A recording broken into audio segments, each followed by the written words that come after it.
आज की स्टोरी का नाम है अपनी क्षमता को पहचानो। एक गांव में एक आलसी आदमी रहता था। वह कुछ काम धंधा नहीं करता था, बस दिन भर निठल्ला बैठकर सोचता रहता था कि किसी तरह कुछ खाने को मिल जाए। एक दिन वह यूं ही घूमते घूमते आम के एक बाग में पहुंच गया। वहां रसीले आमों से लदे कई पेड़ थे। रसीले आम देख उसके मुंह में पानी आ गया और आम तोड़ने के लिए वे एक पेड़ पर चढ़ गया। लेकिन जैसे ही वह पेड़ पर चढ़ा, बाग का मालिक वहां आ पहुंचा। बाग के मालिक को देख आलसी आदमी डर गया और जैसे तैसे पेड़ से उतरकर वहां से भाग खड़ा हुआ। भागते भागते वे गांव में बाहर स्थित जंगल में जा पहुंचा। वह बुरी तरह से थक गया था, इसलिए एक पेड़ के नीचे बैठकर सुस्ताने लगा। तभी उसकी नज़र एक लोमड़ी पर पड़ी। उस लोमड़ी की एक टांग टूटी हुई थी और वह लड़खड़ा कर चल रही थी। लोमड़ी को देख आलसी आदमी सोचने लगा कि ऐसी हालत में भी जंगली जानवरों से भरे जंगल में ये लोमड़ी बच कैसी गई। इसका अब तक शिकार कैसे नहीं हुआ।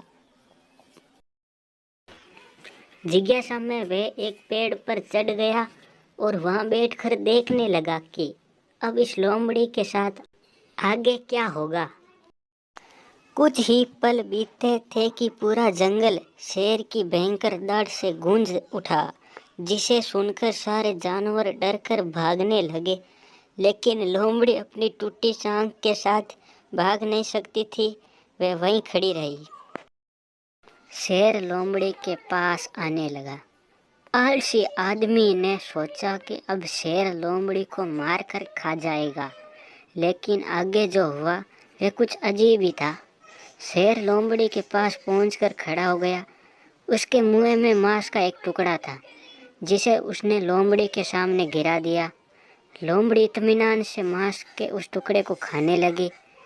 थोड़ी देर बाद शेर वहां से चला गया।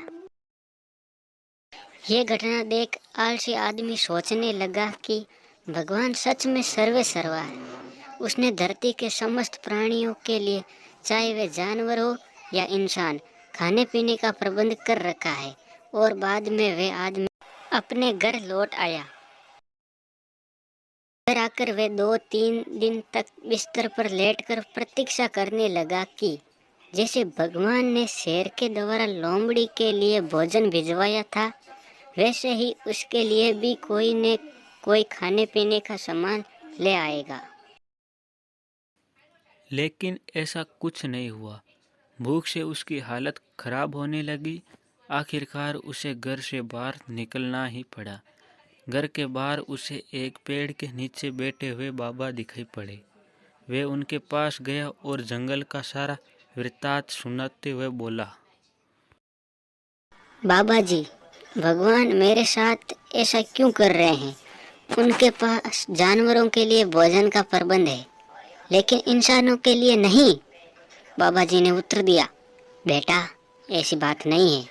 भगवान के पास सारे प्रबंध हैं, दूसरों की तरह तुम्हारे लिए भी।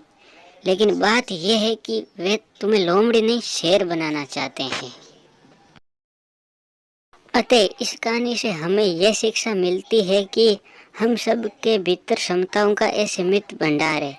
बस अपनी अज्ञानतावश हम उन्हें पहचान नहीं पाते हैं और समय को कमतर समझकर दूसरों की सहायता की प्रतीक्षा करते रहते हैं। समय की क्षमता को पहचानिए, दूसरों की सहायता की प्रतीक्षा मत करिए। इतने सक्षम बनिए कि आप दूसरों की सहायता कर सके।